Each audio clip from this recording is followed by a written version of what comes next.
Welcome to Satsang.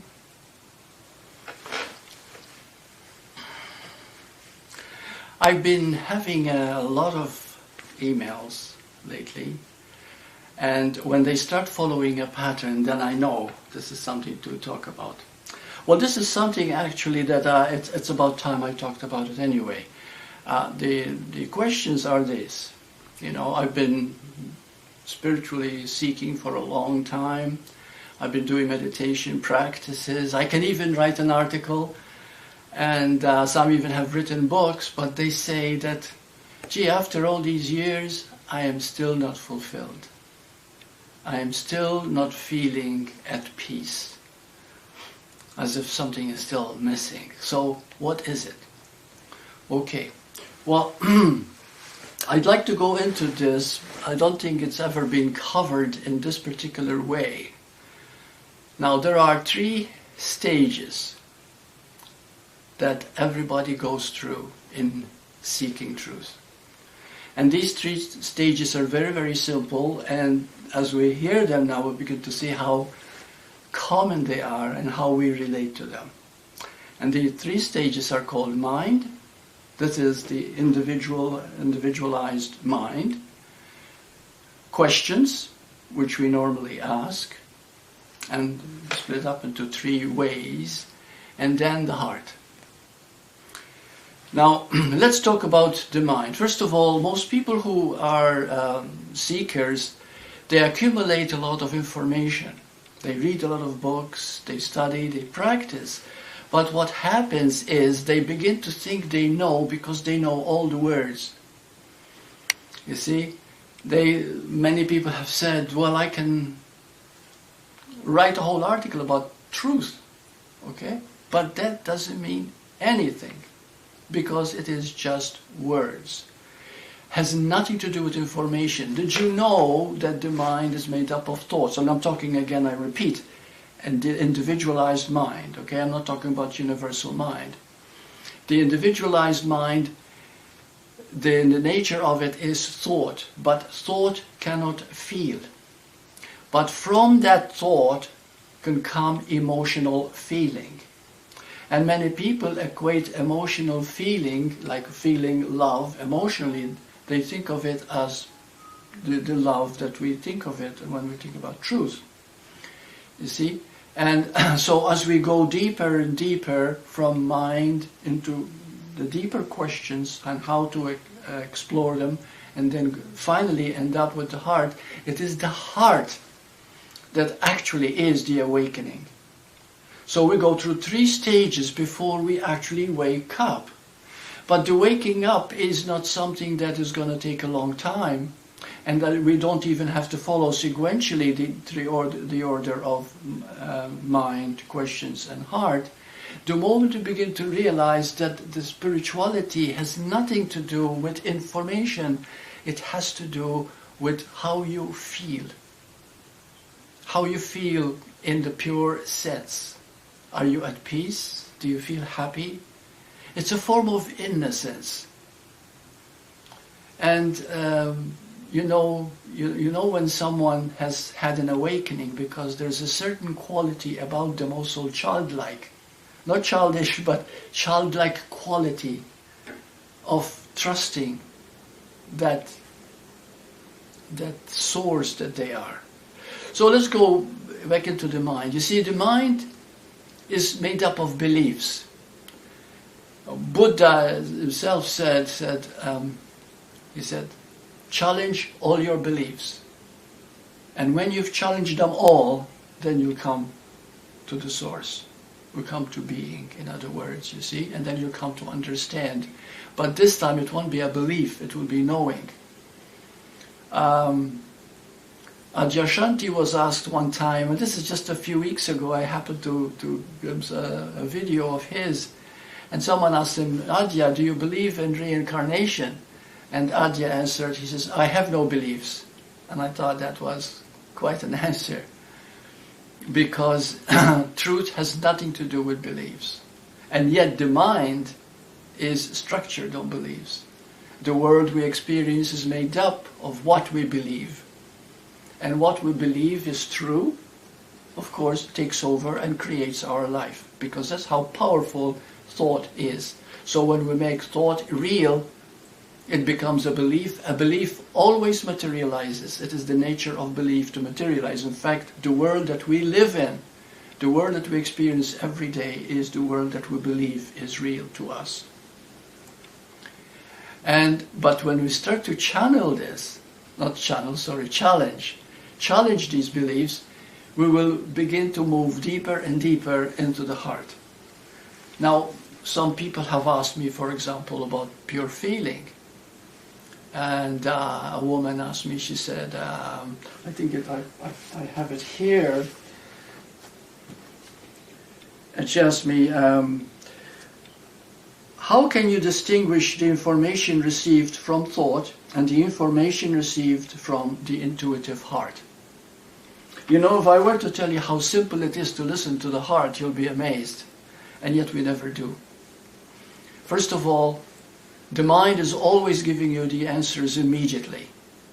You'll always go back to something you've read or something you've heard. But we never listen to the heart. But the heart is so simple, so direct, that we completely disregard it. For example, let's say right now you're depressed. You're unhappy. Okay? And your mind is going ways to get rid of this unhappiness. But what if you asked your heart, you said right now, how do I prefer to feel right now? The heart will immediately tell you, you prefer to feel better than this. You prefer to feel happier. You see? Why? Because happiness is the nature of the heart. You see, immediately, we don't even question it. Ask your heart how you prefer to feel, and immediately it takes you back to that spiritual feeling that you really are. That is the truth of you at that moment. So, the mind takes us into many stages. Now, for example, why do we get so stuck? I've had hundreds and hundreds the last few years. People ask me the same thing. I've been doing this for a long time, and no matter what I say, it doesn't seem to gel. So today I'm putting it all together. Okay, there are two types of people who follow the mind through information, thinking that information is spirituality. One is intellectual. For example, a person studies Advaita Vedanta, about oneness, about how things are. And he's got it all packed to the point where he can even write a book about it. But in his heart, he hasn't found that innocence, that peace, that love. You see? So what's it all worth? And then we have also what is called the emotional part of the mind. We call it emotional spirituality, for example, and we go into spiritual fascination. There are thousands and thousands of ways in which we get fascinated. You see? And this also equated with, I know, I'm doing this, you see? I'm listening to guides, I'm doing this channeling, and I'm doing that. That doesn't mean this is not real. But unless you live from the heart, totally and completely, in that innocence and love nature that you truly are, which is pure feeling, you are not doing the most of your true nature. And in a little while, let's do some explorations too. Okay? So now what happens is when people have done this for many, many years, when they start asking me questions, and they're very logical, they're very intelligent questions, I always answer. As a matter of fact, lately a man asked me some very difficult questions, and I answered him. I wrote him 3 pages, and which you've seen. And anyway, but still he wasn't convinced. Why? Because words cannot be convincing. And I always say at the end, these things cannot be explained. The heart cannot be put in words. It is too subtle. It is pure feeling. You know what is pure feeling? You know that moment when you first fell in love? It didn't last long. because then you thought you were in love, and it kept on going. But the point was, in that very moment when you actually had that spark of being in love, that's the pure feeling. You see, sometimes you get a feeling of oneness, and it's so euphoric, so beautiful. See, that speaks volumes. That is pure feeling. And yogis call it Satchitananda. The very nature of truth is bliss. Now, when we have gone through many years, and some people go through a whole lifetime because of pride. See, when you begin to think you know, you actually feel proud in this knowing. And no matter what people tell you, oh, I know. And you've blocked it, because it has nothing to do with thinking you know. It is how you feel in that feeling, in that inner knowing, in that innocence of heart. So sometimes people go through many, many years, and then I say something like this, and somehow it touches them. And lately, quite a few people have been touched. And they say, now I'm really confused. I know what you're saying is true. I know all the words, but somehow I can't put it together, because there's still the need to be logical, you see. And then I say to them, if you're confused right now, if you're perplexed, if you're feeling almost disillusioned, as long as you don't give up, okay, that's very good. That's excellent. Because now you're beginning the first stage of real questioning. When you are totally confused, when you are totally disillusioned, but you still go on, then something starts to open in you, because the pride will fall away. And now you become more transcendent. No, I'm sorry, the word is surrendered. You see? And from this surrender, your heart begins to open.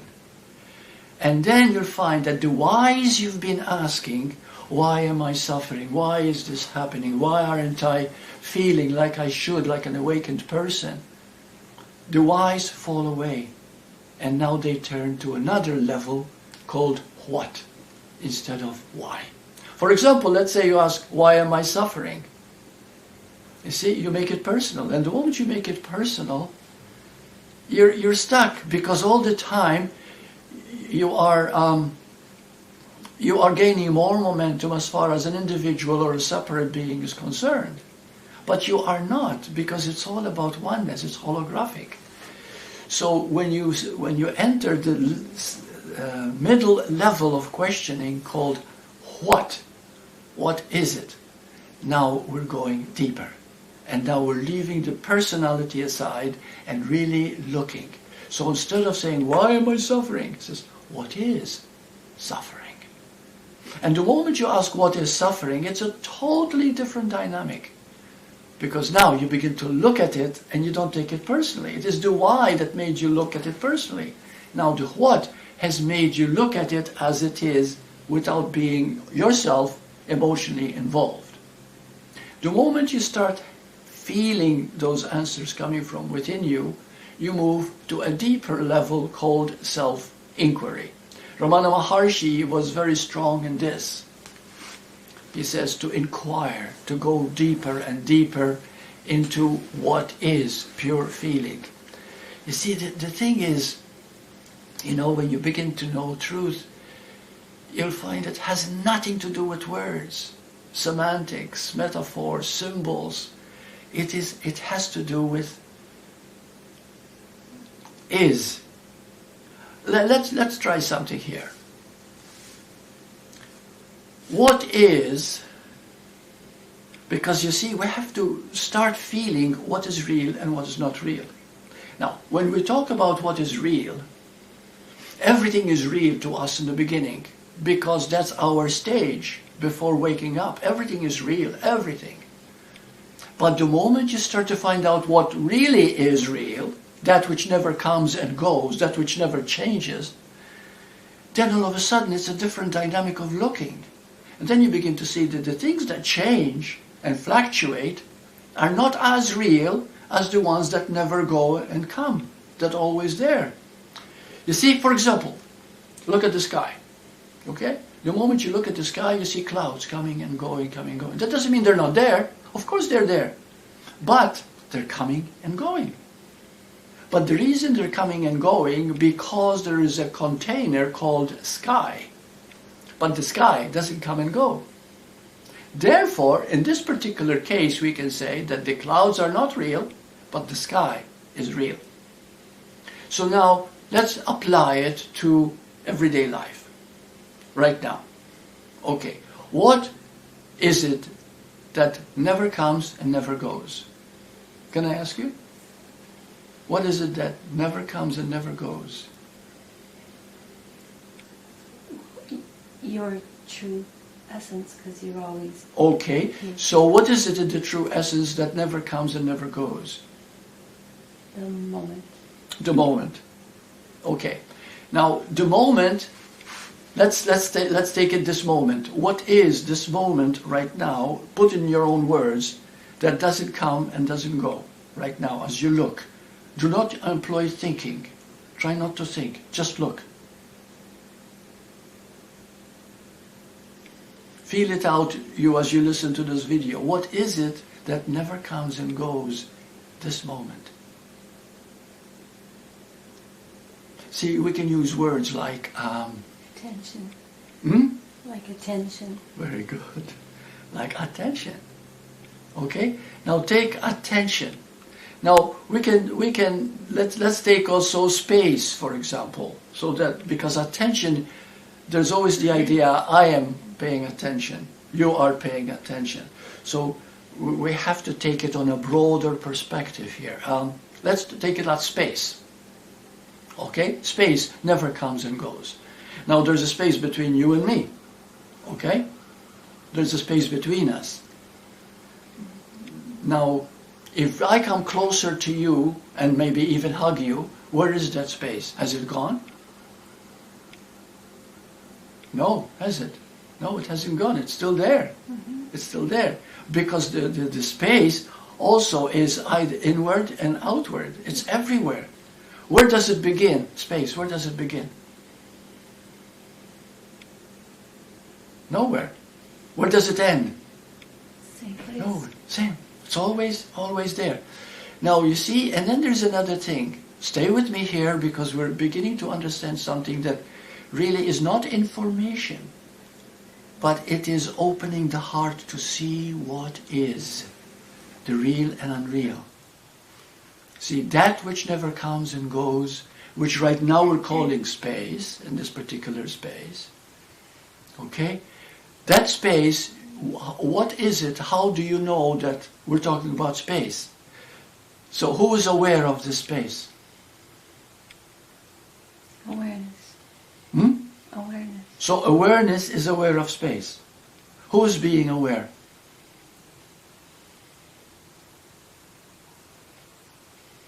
Who is being aware? Well, again, awareness is... Awareness. Is not a who, it's a space. It's a space, right? Okay, now we're beginning to see that space and awareness are both the same, are both one. Now, you stay with that, there's no limit. There's no point in which it began, there's no point in which it ends. It just is. It's always here. So, I am aware of the space. Awareness and space are the same. Therefore, my true nature is this very space. Which means I am eternal. Which means the body changes, yes. Everything changes around me. So in this case we can call it unreal, just like the clouds, because it comes and goes. But this space, this awareness that I am, never comes and goes. I am. You see, the moment you begin to grasp this, the moment you start feeling this, it starts to come to you. It opens a whole new perspective. Because now you begin to understand what love is, what happiness is. You might say love and happiness, but those are emotions. Oh, no, they're not. Yes, emotions can be happy emotions and happy and love emotions.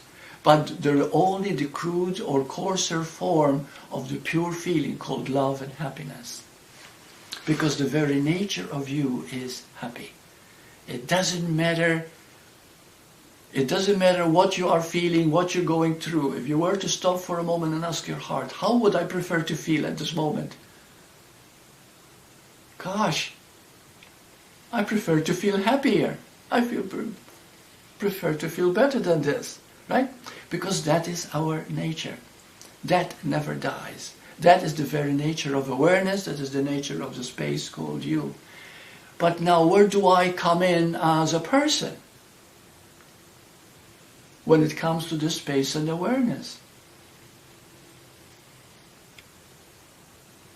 Where do I come in as a person having this awareness and this space? That I can say, I am experiencing this. I am being this. Who is being this?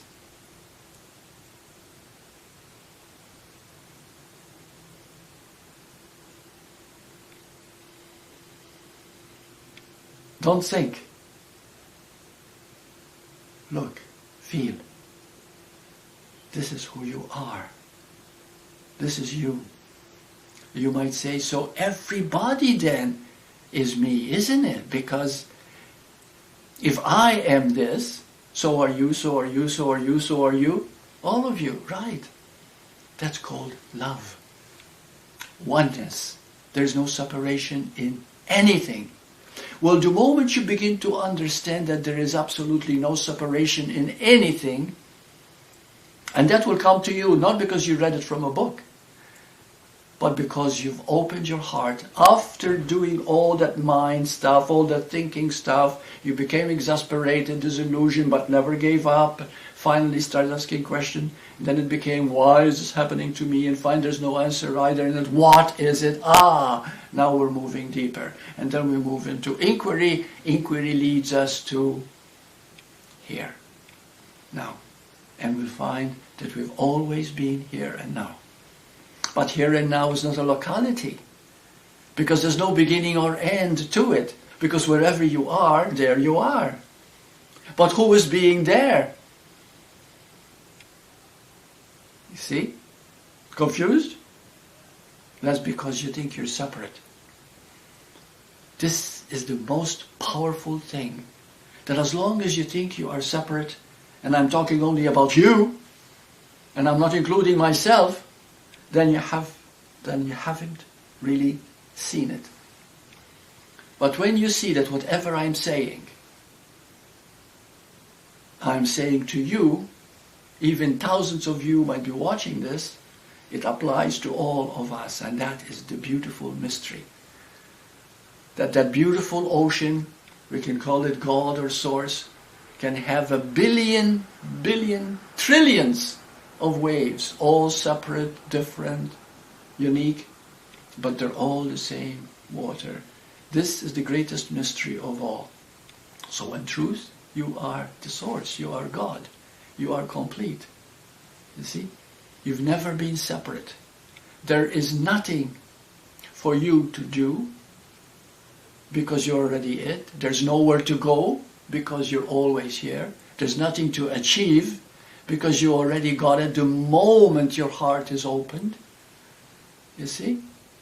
So there's nothing to study, but there's only to be. See? This is the being. Once we start to see this, then everything begins to fall into place. It is not the words you know, it is the feeling that in this moment you are. And then you go about everyday life and you begin to see what is real and not real, and it doesn't matter anymore because everything is one anyway. So I appear as a human form. I am full of senses. I can hear, I can see, I can feel, I can taste. But what is it that is doing that? I begin to think in my mind, I begin to think this is the body doing it. No. It is consciousness. Consciousness that, so even outside of this form, I am still complete. I still am forever. If you try to do it logically, you will miss it because you always think in terms of separation. But there is no separation, you see. There is no better or worse, you see. There is nothing higher or lower than you.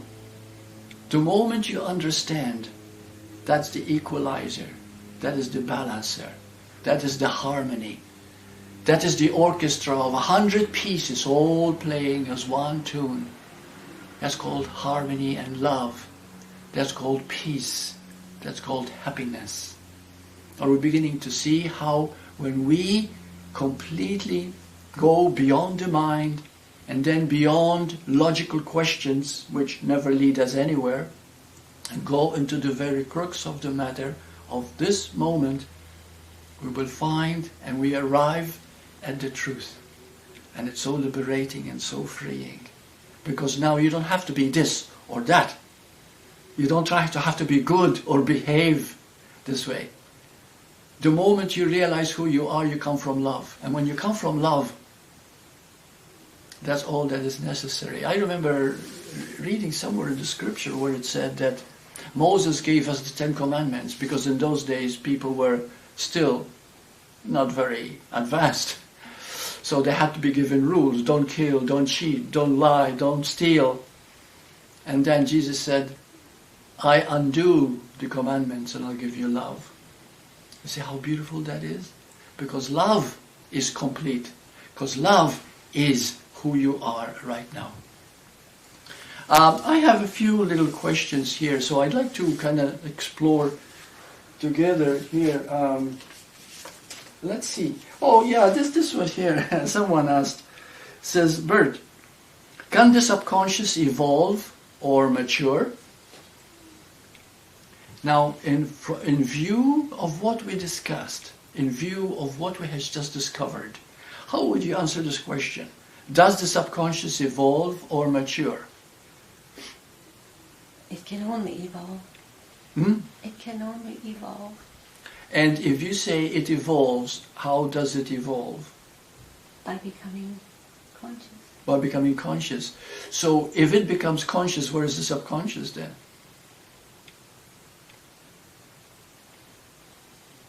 Well, I think the evolution is continuous. We can only become more conscious. Right. So does the subconscious evolve then? See, the subconscious, okay, this is where we have to really pay attention here because of words. We have words like inner child, we have words like subconscious or unconscious, conscious mind. Do you know that these things don't exist? They're just semantics. They are metaphors. They are gradations. They are levels to help us to understand this, from that. You see? But when we see the picture of what is real, that which never comes and goes, when the moment we're established in the truth of being, that very established of the being, you begin to see that you may study all these different terms, and it's fine, it's wonderful, but you see the truth, that it's all simply words and terminologies, but going back to the same thing, there is only consciousness. But sometimes, how much consciousness do we use every day? The average is about 5% consciousness. The rest is called dormant consciousness, subconscious. Subconscious means that we're not aware of what is triggering us, of what is making us react, of what is making us want and desire and need and understand. Because it's all subconscious, coming from a conditioned state which now has become dormant in our cellular body, and now it's lying as a memory, and it keeps triggering us in everyday life without realizing that it's doing it. And we say, oh, I did this and I did that. But so many times we stop and says, what made me do this? What made me say that? What made me feel this way and that way? This is all subconscious, but the subconscious itself is that part in you which now is submerged. But the subconscious doesn't evolve. What happens is, like you said, you become more conscious. So if you become 100% conscious, where is the subconscious? Right. You see, it was just a word meaning limitation. But limitation in truth doesn't exist. Because the moment we realize the truth, it disappears. We come back to that totality, that wholeness, that which we are. So as to say, for example, another one said, what is the difference between subconscious and the inner child? Someone asked, what is the difference between subconscious and the inner child? See, we talk about the inner child as that part of us which is yearning for love, which wants to understand, but yet it is too fragile yet, too unaware yet, to really understand what is going on. So there is an inner child in us yearning for love, wanting affection, wanting to be touched, wanting to know that it's approved of and understood. But who is this inner child? Where is it? You see, it's a term we use and then we give it reality. But you see what happens when we start reading too much information? We begin to believe that actually there's such a thing as inner child. We actually believe it. You see, we have to come to the point where we have to understand what is real and unreal. The inner child is simply a symbolism of that yearning in us that wants to be loved and wants to feel wanted, needed, loved. Because the nature of you is that love. You see? So if a person is feeling unloved, feeling unwanted, okay, then as a hypnotherapist, I used to hypnotize them. And then I tell them, now hold the inner child, hold them in your arms and tell them that you love them. And I love you, inner child, I love you. But what you're doing is you're doing to you.